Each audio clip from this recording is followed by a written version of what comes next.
Alrighty, just thought I'd show you guys something. Please excuse the light, etc. I'm holding my phone with one hand and a torch with the other. But I was getting some problems. This is an expansion connector for a link plug-in ECU down there. And on the laptop, I was getting an error for my oil pressure sensor. Everything else seemed fine though, which was strange. So I'll just show you. So down in here, there it is there. There's a combination oil pressure temperature sensor. And here's the connector here for it. I'll see if I can turn it so that you can see. It's a bit hard to see, but there's basically 4 wires that go into the back. One is the pressure signal, one is the temperature signal, one is 5 volts, and the other is the ground. So what I did was I looked up that particular pressure sensor. I pulled it out and I read the numbers off it, and I made sure that it wasn't some janky Chinese sensor. It was a genuine Bosch sensor.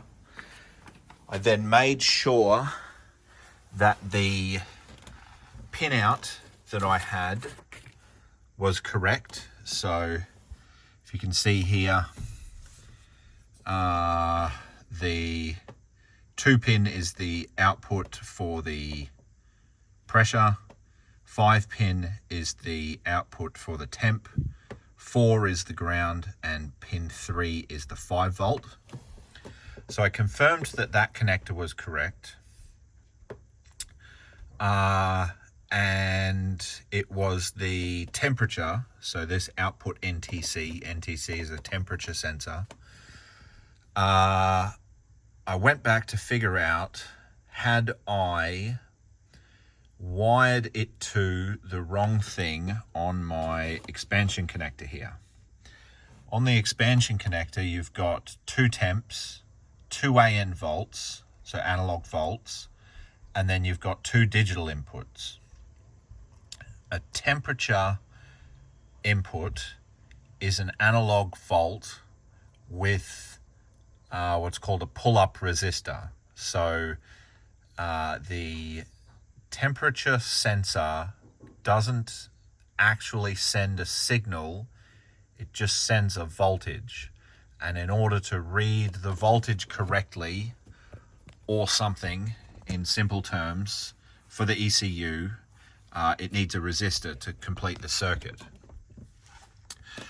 So I remember that there was IAT, so air intake, went to 1 temperature, and the oil temperature went to another temperature.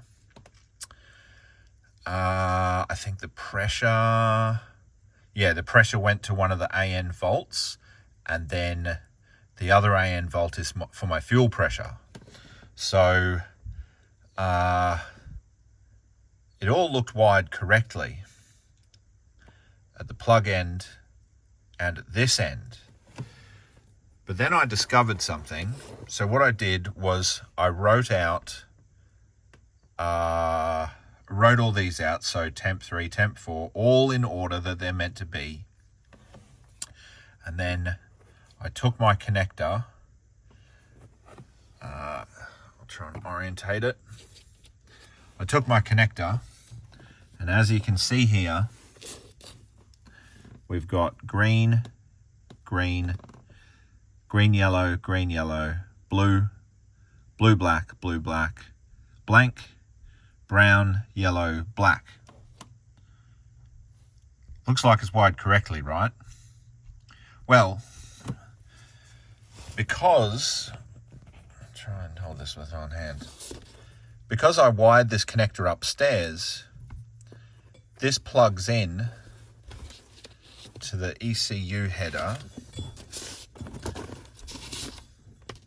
like this.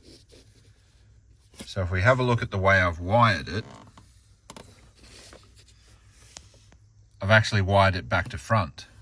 So the green is down this end. See green up there? It's at this end, and black is up that end. So what I've actually done is I've wired this connector back to front.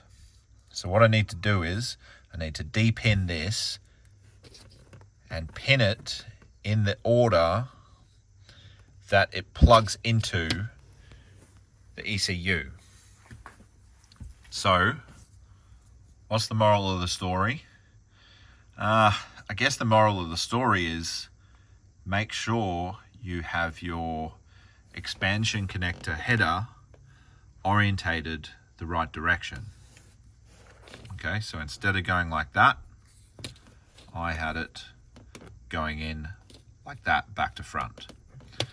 All right, so there you go. If you found that helpful, leave us a like. If you want to see more of my dodgy videos, please click subscribe. And if you have any questions, don't hesitate to leave a comment or ask a question. Thanks for watching.